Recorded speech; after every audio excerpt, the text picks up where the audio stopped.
괜찮아? 아차, 아차. 미안해. 얼른 닦아줄게. もう死んでいる。 Hai, ketemu lagi nih sama Mimin. Seperti biasa, Mimin akan bercerita lagi sebuah film Korea seperti judul video ini. Namun terlebih dahulu silahkan subscribe, like, dan tekan tombol loncengnya. Dan bagi teman-teman yang penasaran, simak terus videonya sampai selesai. Film ini diawali dari seorang pria yang sedang mencari pekerjaan.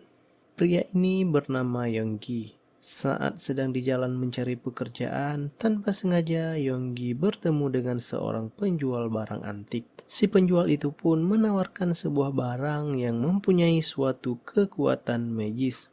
Yonggi pun membelinya, tetapi dengan syarat dia harus membukanya pada jam 12 malam.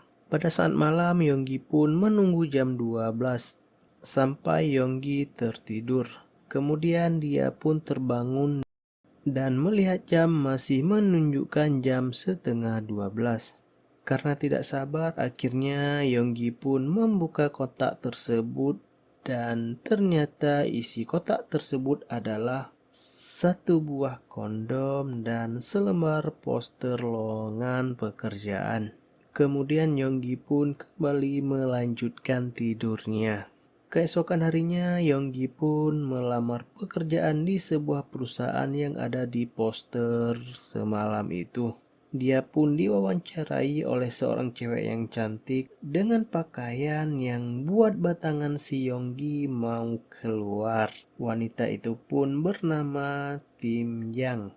Saat diwawancara, si Yonggi malah fokus ke belahan gunung kembarnya si Tim Yang. Namun melihat batangan Yonggi yang sudah tegak, Tim Yang pun menawarkan serabinya. Mereka pun akhirnya melakukan bercocok tanam bersama. Stop it. Get some help. Namun ternyata itu hanyalah hayalan si Yogi aja. Kemudian sepulang dari wawancara, dia pun berjumpa dengan seorang cewek yang bernama Juyeon. Juyeon pun mengajak Yonggi ke rumahnya karena untuk mendampinginya di hari ulang tahunnya itu. Yonggi pun mandi dan tanpa sengaja Yonggi pun menemukan selembar ikan asin segitiga. Yonggi pun mengambil dan menggosoknya ke tongkatnya itu. Tiba-tiba Juyeon masuk dan melihat kelakuan anehnya itu. Kemudian Yonggi pun ganti pakaian agar terlihat lebih maco lagi. Dan Juyeon pun berganti pakaian juga. Tapi Juyeon lupa menutup kamarnya dan membuat Yonggi ngiler melihat gitar biolanya Juyeon. Kemudian mereka pun duduk di sebuah tempat menunggu acara ulang tahunnya Juyeon. Kemudian Juyeon pun ditelepon oleh seorang dan menyuruh Yonggi untuk duluan ke rumahnya. Di saat di rumah, Yonggi pun bertemu ibunya Juyeon. Ibunya Juyeon ini bernama Hyeong. Di saat Yonggi merias rumah, tiba-tiba ia terjatuh dan pingsan. Hyeong pun menolongnya dan tanpa sengaja Hyeong menumpahkan air di celana Yonggi. Hyeong pun mencoba ngelap air yang di atas pisangnya Yonggi, yang membuat mereka kemudian melakukan bercocok tanam. Oh my god!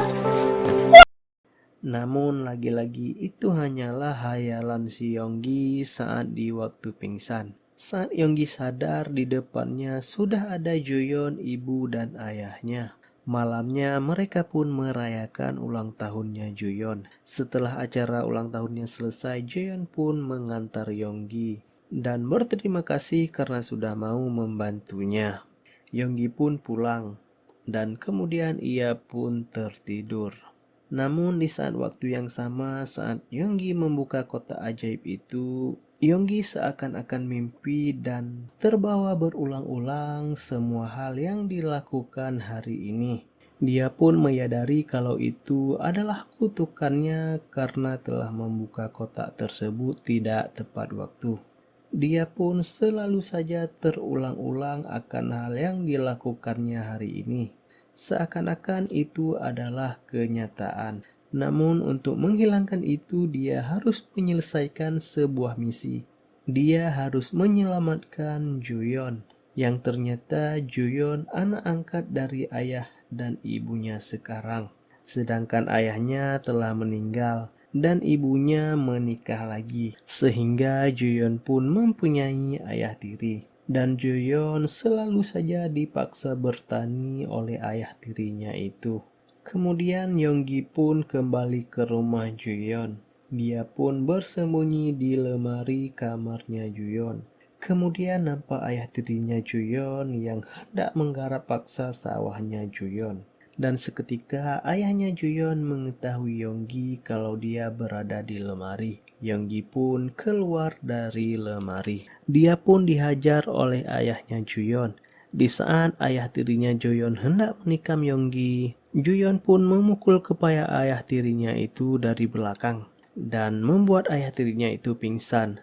Dan saat Juyeon hendak menikam ayah tirinya itu, Juyeon dilarang oleh Yonggi dan mengajak untuk meninggalkan tempat tersebut. Yonggi pun membawa Juyeon ke rumahnya. Dan akhirnya untuk pertama kalinya Yonggi merasakan serabi hangat karena adegan bercocok tanam sebelumnya hanyalah hayalan si Yonggi saja. Di saat paginya saat Yonggi terbangun, dia pun melihat Juyeon benar-benar berada di sampingnya. Dan Yonggi pun terbebas dari kutukannya tersebut. Kemudian cerita pun selesai.